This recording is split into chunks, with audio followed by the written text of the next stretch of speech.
जय श्री कृष्ण। मनुष्य जब कर्म योग में परिवर्तित होता है तो उसे कुछ पाने की, कुछ खोने की,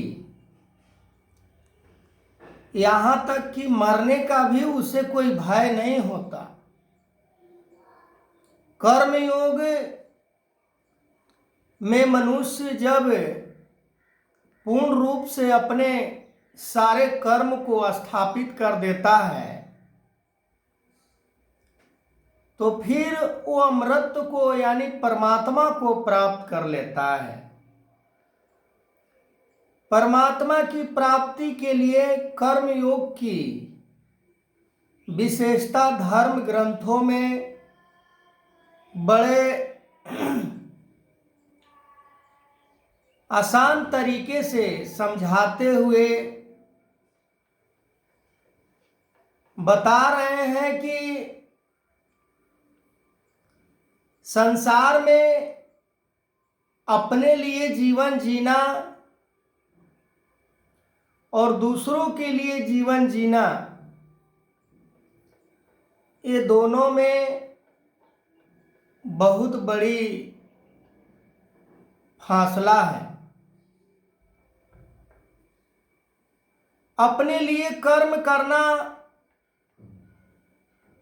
उस कर्मों से जो प्राप्त हुआ उसे उपभोग करना, ये बंधन का कारण है। इससे मनुष्य सत्य परमात्मा को प्राप्त नहीं कर सकता। सूर्य अपना कर्म निरंतर करते जाते हैं। इनके प्रकाश में कौन क्या कर रहा है इसका गणना सूर्य नहीं करते। ये अपना निष्काम निस्वार्थ कर्म करते जाते हैं।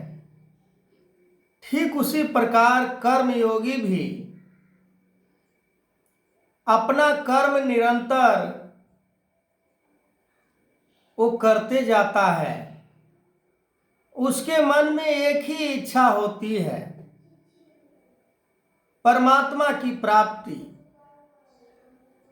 बाकी सब इच्छा होने के बावजूद भी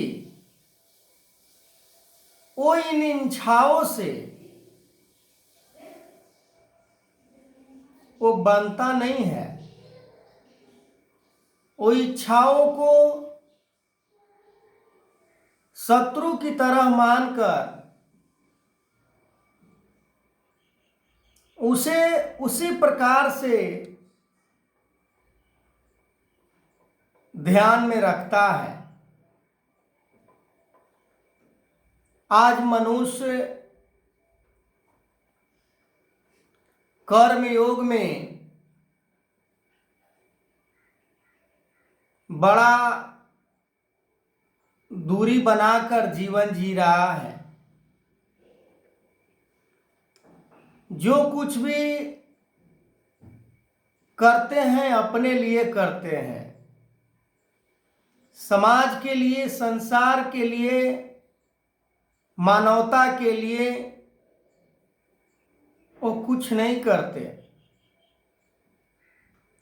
कर्म योग की यदि गंभीरता से बात की जाए,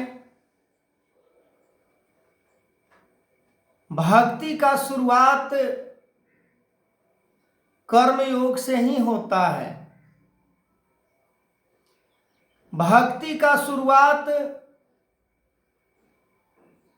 केवल कर्म योग को कहने से नहीं होता। समय के सतगुरु कर्म योग ही सिखा रहे हैं।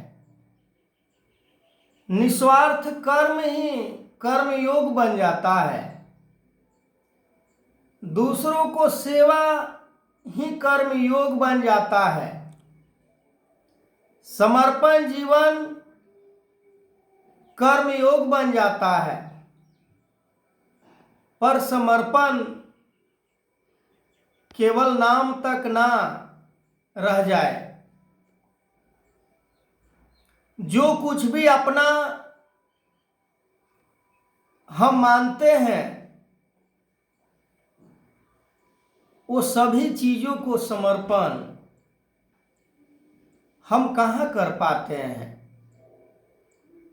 समर्पण करने में फिर कुछ शेष नहीं रह जाता। जो समर्पण हो जाते हैं सतगुरु के चरणों में, उनके पास फिर कुछ बच नहीं जाता है। जब कुछ नहीं बचता तो फिर सब कुछ में परिवर्तित हो जाता है। निरंकार परमात्मा निर्विकार जो गीता ने संबोधित किया, निर्विकार को जब प्राप्त करने की साधन क्रिया कर्म को जब मनुष्य करना शुरू करता है तो उसके पास फिर दूसरा कोई रास्ता नहीं होता है कि मैं भूल से उस रास्ते में भी थोड़ा चला जाऊं। वो निष्काम होकर कर्म करते चला जाता है। वो पीछे मुड़कर नहीं देखता कि कर्म योग को धारण करने के उपरांत फिर जीवन में क्या कठिनाइयां आएगी, क्या दिक्कत आएगा, क्या परेशानी आएगा, इज्जत मिलेगा या नहीं मिलेगा, सम्मान मिलेगा या नहीं मिलेगा, समाज में वैल्यू मिलेगा या प्राप्त होगा या नहीं होगा, इसके विषय में वो नहीं पढ़ते। क्योंकि कई दफा मैंने सुना है कि मन बेचिए गुरु के पास, पार ब्रह्म निकट कर पास। फिर लोभ मन में कहां से आ जाता है, फिर लालच मन में कहां से आ जाता है, फिर कुछ पाने की इच्छा मन में कहां से आ जाता है। यानी हमने गुरु के चरणों में मन को समर्पित नहीं किया, गुरु के चरणों में तन को समर्पित नहीं किया, गुरु के चरणों में धन को समर्पित नहीं किया।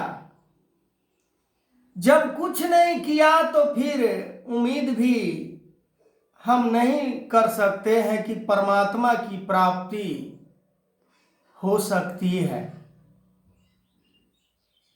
कर्मयोग की विशेषता के बारे में मैं और आगे बताऊंगा। भगवान कृष्ण अर्जुन को कर्मयोग ही समझाने का प्रयास कर रहे थे। जब तक कर्म योग को हम धारण नहीं करते हैं तब तक हमारे मन के अंदर क्या क्या विचार भाव उत्पन्न होता है जिसका अंदाजा नहीं कोई लगा सकता है। कभी मन इधर को जाता है तो कभी मन उधर को जाता है। कभी इस प्राप्ति को प्राप्त कर लूं, कभी उस प्राप्ति को प्राप्त कर लूं। तो ऐसे ऐसे कर्म योग को जिसने धारण कर लिया उसके मन के अंदर फिर कुछ नहीं बच जाता है, बस निराकार परमात्मा के सिवा उसके मन में किसी प्रकार के कोई स्थान नहीं होता। आगे मैं इस वीडियो को कंटिन्यू करूंगा। तब तक के लिए जय श्री कृष्ण।